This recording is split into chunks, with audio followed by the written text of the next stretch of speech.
Last part तक हमने देखा था कि मूचन और वहाँ प्रेजेंट बाकी सबको लगा था कि उन्हें हेवनली एम्परर की इनहेरिटेंस मिलने वाली है, बट जिस हेवनली एम्परर को देखकर सब खुश हो रहे थे वो असल में हेवनली एम्परर था ही नहीं। और अब इस पार्ट में हेवनली एम्परर और मोनार्क के बीच हजारों साल पुरानी साजिश का पर्दाफाश होने वाला है एंड उससे सबको बचाने के लिए यहाँ पर एक लेजेंड भी एंट्री लेने वाला है, लेकिन वो होगा कौन उसको जानने के लिए बने रहो। एंड चलो अब इस पार्ट को स्टार्ट करते हैं। सो इसकी स्टार्टिंग में एक स्वॉर्ड क्राई पूरे हेवन एंड अर्थ में गूंज रही थी एंड जब तक ऐसा हो रहा था तब तक किसी ने कुछ भी फील नहीं किया। स्काई में क्रैक्स अपीयर हो चुके थे लेकिन फिर भी ये सब देखने में जेंटली लग रहा था। बट देन आया एक स्वॉर्ड लस्टर जिसकी वैसे तो कोई डिस्ट्रक्टिव पावर फील नहीं हो रही थी, लेकिन जैसे ही वो स्वॉर्ड लस्टर निकला वैसे ही वहाँ प्रेजेंट हर सोवरेन रियल्म एक्सपर्ट ने अपने दिल में डर फील किया एंड सबके मन में बस एक ही डाउट था कि अगर ये स्वॉर्ड लस्टर उन्हें छू गई तो वो इंस्टेंटली खत्म हो जाएंगे। लेकिन क्वेश्चन ये था कि आखिर इतना पावरफुल लस्टर था क्या। जिसके बाद जैसे ही लू हैंग ने ये चीज होते हुए देखी वैसे ही वो चिल्ला उठा, ये मुमकिन कैसे है, क्योंकि उसका मानना ये था कि हेवनली एम्परर स्वॉर्ड सिर्फ हेवनली एम्परर ही विल्ड कर सकता है, लेकिन उसे मूचन ने सरप्राइज कर दिया था, जबकि मूचन की कल्टीवेशन इस टाइम तक सिर्फ एक 9th ग्रेड सोवरन ही थी। तो ये मुमकिन कैसे हुआ। लेकिन फिर जब वो मूचन के पीछे एक पर्पल सिलुएट अपीयर होते हुए देखता है तो वो हैरान रह जाता है, क्योंकि मूचन के पीछे अपीयर हो रही थी उसकी सोवरन सेलेस्टियल बॉडी, जिसका ऑरा बिल्कुल भी नॉर्मल नहीं था। वो एक इमोर्टल ऑरा एमिट कर रही थी। ऐसा लग रहा था जैसे मूचन अगर इधर फॉल भी हो गया फिर भी ये सोवरन सेलेस्टियल बॉडी बिल्कुल इंटैक्ट रहेगी। और इसे देखकर लू हैंग सरप्राइज में बोलता है, ये तो इमोर्टल गोल्डन बॉडी है। एंड ये वही बॉडी थी जिसकी उम्मीद लू हैंग ने की थी कि ये गरुड़ा के पास होगी। लेकिन अफसोस की बात ये थी कि गरुड़ा ऑलरेडी मूचन से बहुत पहले आ चुका था।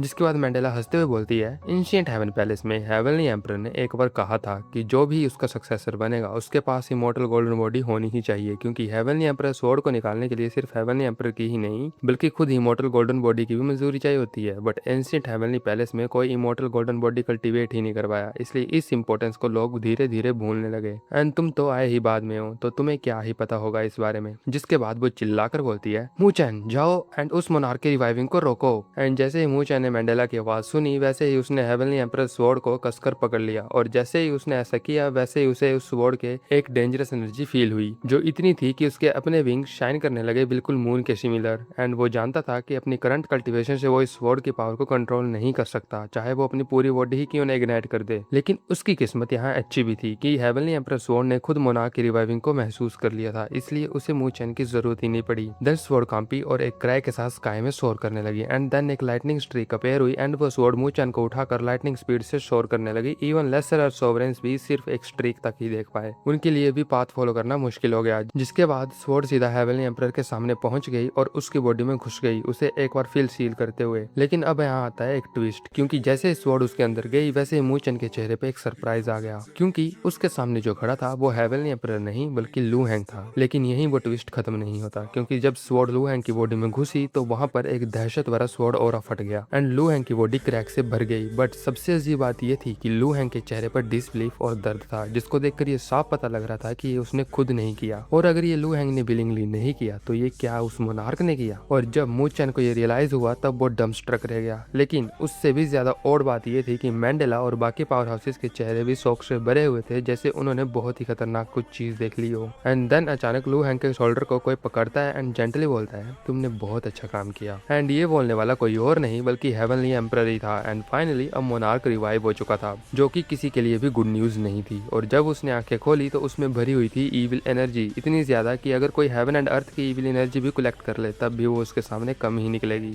देन लू हैंग स्माइल के साथ बोलता है, मोनार्क आप वापिस आ गए। एंड देन उसकी आंखों में प्लीजिंग भर जाती है, जैसे वो मोनार्क से रिक्वेस्ट कर रहा हो कि वो उसे बचा ले। लेकिन अब काफी देर हो चुकी थी, बिकॉज उसकी बॉडी में स्वॉर्ड ऑरा ऑलरेडी पूरे तरीके से फैल चुका था एंड अब वो कुछ ही पल का मेहमान था। बट फिर मोनार्क बोलता है, फिक्र मत करो, तुमने मेरे लिए इतना कुछ किया है, मैं तुम्हें इतनी आसानी से मरने कैसे दे सकता हूँ। एंड ये कहकर उसने अपना हाथ लू हैंग की तरफ बढ़ाया, जिससे एक एंडलेस डिमोनिक ऑरा उसके हाथ से निकला और लू हैंग की बॉडी में समा गया एंड उसने उस स्वॉर्ड ऑरा को पूरी तरह से नलिफाई कर दिया। लेकिन इस प्रोसेस में लू हैंग की बॉडी डिमोनाइज्ड हो गई। सिनिस्टर डिमोनिक र्यून्स और एक टोरेंशियल डिमोनिक ऑरा ने उसकी बॉडी पूरी तरह से बदल दी एंड लू हैंग को भी महसूस हुआ कि उसकी बॉडी की स्पिरिचुअल एनर्जी तेजी से डिमोनिक ऑरा में कन्वर्ट हो रही है, जिसका एक मतलब क्लियर था कि अब वो हेवन एंड अर्थ के बीच की स्पिरिचुअल एनर्जी ड्रॉ नहीं कर सकता, बिकॉज ग्रेट थाउजेंड वर्ल्ड्स ने उसे एक फॉरेन बीइंग मान लिया था। एंड अपनी बॉडी में हो रहे इस बदलाव को महसूस करके लू हैंग की नजर थोड़ी बदलती है, लेकिन एंड में वो सर झुका लेता है एंड बोलता है, थैंक्स मास्टर मुझे बचाने के लिए, अब मैं आपके प्रति पूरी तरह से लॉयल रहूंगा। जिसके बाद मूचन भी हेवनली एम्परर स्वॉर्ड को उसकी बॉडी से निकालकर पीछे हो जाता है एंड उसने भी कभी नहीं सोचा था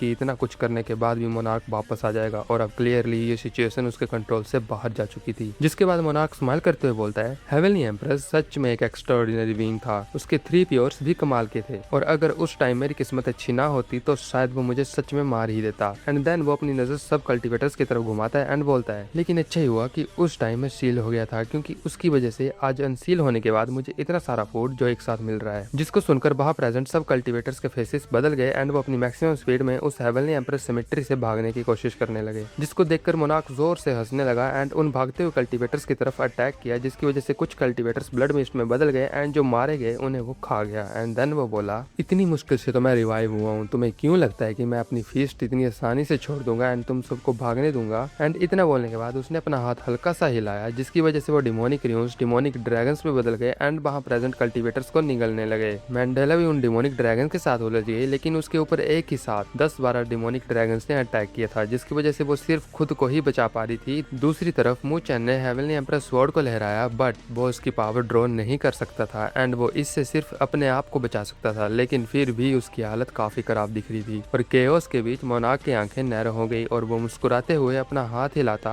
और हर बार जब वो अपना हाथ हिलाता तब एक पावर हाउस खत्म होकर निगल लिया जाता। जिसके बाद मोनार्क की नजर वहां मू चैन और मैंडेला के साथ आई हुई उन 3 लड़कियों की तरफ गई एंड वो स्माइल के साथ बोला, अरे रे यहाँ तो प्यारी लड़कियां भी हैं, इसलिए चलो अगला फूड तुम ही बनो। मैं देखना चाहता हूँ कि तुम्हारी स्पिरिचुअल एनर्जी एंड ब्लड र्यून्स कितनी फ्रेश हैं। एंड इतना बोलकर उसने अपनी एक फिंगर उनकी तरफ पॉइंट की एंड उन तीनों पर डिमोनिक र्यून से अटैक किया, जिस अटैक ने उन तीनों को सरप्राइज कर दिया। एंड इस अचानक हुए अटैक को देखकर वो तीनों शॉक हो गई, क्योंकि उन्हें पता था कि इस लेवल के एग्जिस्टेंस से बचना उनके लिए पॉसिबल ही नहीं है। लेकिन अचानक मूचन हेवनली एम्प्रेस स्वॉर्ड को टाइट ग्रिप में लेकर उस मोनार्क के नीचे से आता है और तीनों लड़कियों के सामने खड़ा हो जाता है और तुरंत हेवनली एम्प्रेस स्वॉर्ड से उस डिमोनिक ऑरा को डिस्ट्रॉय कर देता है। लेकिन इसके डीप मार्क्स उसकी बॉडी पर भी पड़ जाते हैं एंड अगर हेवनली एम्प्रेस स्वॉर्ड का स्वॉर्ड लस्टर ना होता तो वो अभी तक खत्म हो चुका होता। बट उसकी बॉडी वायलेंटली कांप रही थी, वो कोलैप्स होने के कगार पर था और अगर ऐसा हुआ तो उसकी मौत पक्की थी। एंड जब मूचन की ऐसी हालत उसके पीछे खड़ी उन तीनों लड़कियों ने देखी तो वो शौक होकर जोर से उसका नाम चिल्लाई एंड उनकी आवाज में दर्द साफ छलक रहा था। एंड इस वक्त उसके पास ज्यादा एनर्जी नहीं बची थी, वो बस चाहता था कि तीनों लड़कियां भाग जाएं, जबकि वो खुद मोनार्क को रोकता रहे। लेकिन वो ये भी जानता था कि ये फ्यूटाइल है, लेकिन उसके कैरेक्टर के हिसाब से वो तीनों लड़कियों को अपने सामने मरते हुए नहीं देख सकता था। एंड अगर उन्हें मरना ही हो तो उसके बाद, जिसको देखकर मोनार्क जोर से हंसकर बोलता है, कितना टचिंग सीन है, चलो तुम पहले मरना चाहते हो तो मैं तुम्हारी ये विश पूरी कर देता हूँ। एंड इतना कहकर मोनार्क ने अपनी फिंगर फ्लिक की, जिसकी वजह से एक बाउंडलेस डिमोनिक ऑरा वहां फट पड़ा और इस डिमोनिक ऑरा के सामने मू चैन के फेस पर भी डिस्पेयर आ गया, क्योंकि अगर इतनी डेंजरस एग्जिस्टेंस ने उसे थोड़ा भी ज्यादा अटेंशन दे दिया तो वो मर जाएगा। देन डिमोनिक ऑरा बढ़ी और उसकी आंखों के सामने अंधेरा छा गया एंड उसके मन में एक ही बात चल रही थी कि क्या अब मैं मरने वाला हूँ। एंड देन उसकी आंखें उस डिमोनिक ऑरा की वजह से बंद हो गई, लेकिन उसी पल जब उसकी पूरी दुनिया बस अंधेरे में डूबने ही वाली थी तभी वहां एक वॉइड अपेयर हुआ एंड उससे फ्लेम से भरा हुआ एक लस्टर निकला जो आकर मूचन के आगे गिरा एंड उसकी फ्लेम्स ने मूचन के आसपास के डिमोनिक ऑरा को पूरी तरह से जला दिया। जिसके बाद जब मूचन ने अपनी आंखें खोली तो वो खुद को जिंदा देखकर सरप्राइज था, लेकिन उससे भी ज्यादा सरप्राइज वो तब हुआ जब उसने अपने सामने वाले ऑब्जेक्ट को देखा, जो कि एक रूलर था एंड उसमें फ्लेम्स चल रही थी। और उसी पल उस वॉइड से किसी की हंसने की आवाज आई जो केयर फ्रीली बोलता है, अरे तुम मोनार्क को तो क्या हुआ, लेकिन फिर भी तुम मेरी प्यारी सी बेटी को बुली नहीं कर सकते। और इस अचानक आए हुए बदलाव को देखकर सब उस वॉइड की तरफ देखने लगे, जहां देखकर सब सरप्राइज हो जाते हैं, क्योंकि वहां थी फ्लेम्स एंड वो फ्लेम्स काफी ज्यादा ब्यूटीफुल थी, लेकिन उतनी ही ज्यादा खतरनाक भी थी।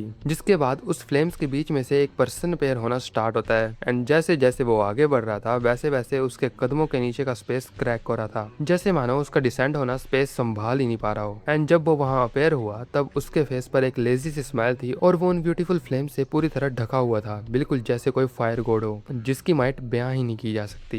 एंड अगर आपको याद हो तो उसके वहां आने से पहले पूरा स्पेस मोनार्क के डिमोनिक ऑरा से कांप रहा था, लेकिन जैसे वो वहां आया वैसे ही सबको महसूस हुआ कि वो डिमोनिक ऑरा तेजी से खत्म हो रही है। और उसको फील करके सब लोग शौक में उस आदमी को देखते हैं, क्योंकि उन्हें भी जानना था कि आखिर ये है कौन जो इतनी खतरनाक एग्जिस्टेंस मोनार्क को भी सप्रेस कर सकता है। एंड अब आपको यहाँ ये समझना जरूरी है कि ये कोई ऑर्डिनरी मोनार्क नहीं था, क्योंकि खुद हेवनली एम्परर भी इस मोनार्क के हाथों मारे गए थे। इसका मतलब ये मोनार्क मोनार्क्स में भी टॉप टियर था, चाहे वो अभी ही सील से जगह हो, लेकिन फिर भी ऑर्डिनरी हेवनली सोवरेन उसके सामने कुछ भी नहीं थे। एंड अगर ये आदमी उसके सामने उसके पूरे मोमेंटम को सप्रेस कर पा रहा है तो इसका मतलब साफ था कि ये ग्रेट थाउजेंड वर्ल्ड्स का भी एक एक्स्ट्राऑर्डिनरी फिगर है। एंड मोनार्क खुद उसको देखकर ऐसे शॉक हो गया था जैसे उसने अपने अंत को सामने देख लिया हो। एंड वहाँ प्रेजेंट कुछ पावर हाउसेस उसकी और उसके चारों तरफ की फ्लेम्स को देखकर शॉक शौक में आ जाते हैं और जब वो एक पल के लिए सोचते हैं तो उनकी आंखें डिसबिलीफ से पूरी तरह भर जाती हैं एंड उनमें से कोई जोर से चिल्लाता है, ये तो एंडलेस फायर टेरिटरी के रूलर फ्लेम एम्परर है। जी हाँ गाइस, ये एबनॉर्मल फ्लेम गॉड जैसा दिखने वाला कल्टीवेटर कोई और नहीं बल्कि हमारा फ्लेम एम्परर ज़ायान है। और जैसे ही वहाँ सब इस नाम को सुनते हैं वैसे वहाँ कॉमोशन की लहरें उठ पड़ती हैं। सब शौक रह जाते हैं क्योंकि ये समझना जरूरी है कि flame emperor great thousand worlds में एक लेजेंड है जो कि ग्रेट थाउजेंड वर्ल्ड्स के पिनेकल पावर हाउसेस में से एक है और उसने कुछ 100 ईयर्स पहले एंडलेस फायर टेरिटरी बनाई थी जो आज ग्रेट थाउजेंड की एक सुप्रीम फोर्स बन चुकी है एंड वो किसी भी एंशिएंट क्लैन से कम नहीं है। और बात करूं पावर की तो उसमें सिर्फ मार्शल रियल्म के मार्शल एंसेस्टर एंड गिने चुने लोग ही फ्लेम एम्परर के बराबर खड़े हो सकते हैं। एंड यहाँ मौजूद सब पावर हाउसेस चाहे ग्रेट लो कॉन्टिनेंट में कितनी भी ज्यादा बड़ी अथॉरिटी रखते हो, जब वो एंडलेस फायर टेरिटरी के सामने आते हैं तो वो कुछ भी नहीं होते हैं। और एंडलेस फायर टेरिटरी की स्ट्रेंथ और फाउंडेशन इतनी स्ट्रॉन्ग थी कि वो पूरे ग्रेट लो कॉन्टिनेंट की सारी फोर्सेस को अकेले ही हरा सकती थी चाहे खुद फ्लेम एम्परर कुछ ना करें। एंड फ्लेम एम्परर को ऐसे देख पाना इवन पैलेस मास्टर के लिए भी मुश्किल होता है। एंड अब जब वो यहाँ पेयर हो गए थे तो ये वहाँ प्रेजेंट कल्टीवेटर्स के लिए किसी भी फॉर्च्यून से कम नहीं था। एंड मू चेन भी उस पर्सन को देखकर शॉक हो गया था। उसने कभी भी नहीं सोचा था कि लेजेंडरी फ्लेम एम्परर इस क्रूशियल मोमेंट पर यहाँ डिसेंड करेंगे। जिसके बाद वो खुद से बोलता है तो ये फ्लेम एम्परर है, इनकी पावर इस वर्ल्ड के पिनेकल पर है। मैंने कभी भी नहीं सोचा था कि आज मैं इनसे यहाँ मिलूंगा। एंड वो शायान को ऑब्जर्व करता है। उसका अंदाज लेजी था लेकिन उसकी पावर इतनी ज्यादा फील हो रही थी कि वहाँ प्रेजेंट बिग शॉट्स भी इस पावर को वियर ना कर सकते।